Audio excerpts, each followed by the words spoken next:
Part 2. Tapos ka na ba kumain? Bilisan mo yan, kakain din ako. Kasi isa lang yung tinidor natin eh. Yung kapatid ko po at yung bike ko po. Kinuha po ng masuwi ko kapatid. Sige. Kainin mo na yan. Kasi kailangan ko pang mag-grade para sa hapunan. Kasi may pasok ka pa. Hindi ko rin pinag-aral. Baka mamaya mag-bully yung kapatid mo.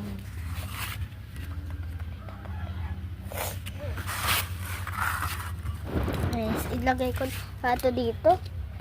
Hindi pala kakain. Tapos na ako, ma. Sige.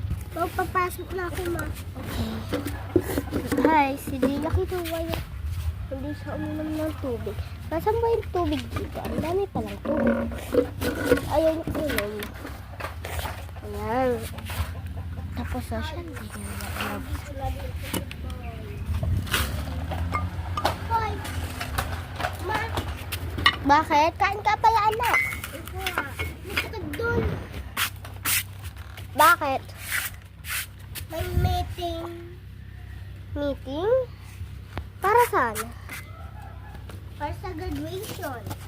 Mag-graduate ka na pala, anak. Sige, mag-iipon ako. Magkakalakal ako para sabihin mo, hindi ako makaka-attend ka, ah. Kasi magkakalakal ako ngayon. Kasi pagtapos ng graduation mo, mag-Jollibee tayo. Yun. Di mo naman kaya yun ibili. Di mag-iipon ako.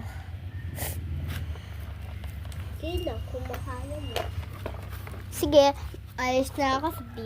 Sabihin mo, hindi ako makakapanta. Lalala. Kunin ko na nga itong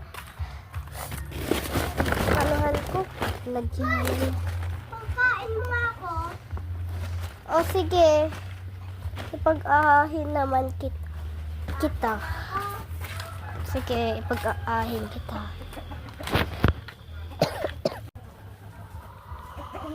Ayan, ipag-aahin kita. Kakain. Gusto mo ba ng juice? May juice tayo na binili ko. Ayaw ko nga. Ang pangit lang ito. Gawa mo eh. Hindi ako nagawa niyan. Juice na natimpla na. Ayaw ko. Gusto nga ako dito iba. Ay, sabi niya kakain siya. Ako na nga lang yung kakain. Ayaw niya eh.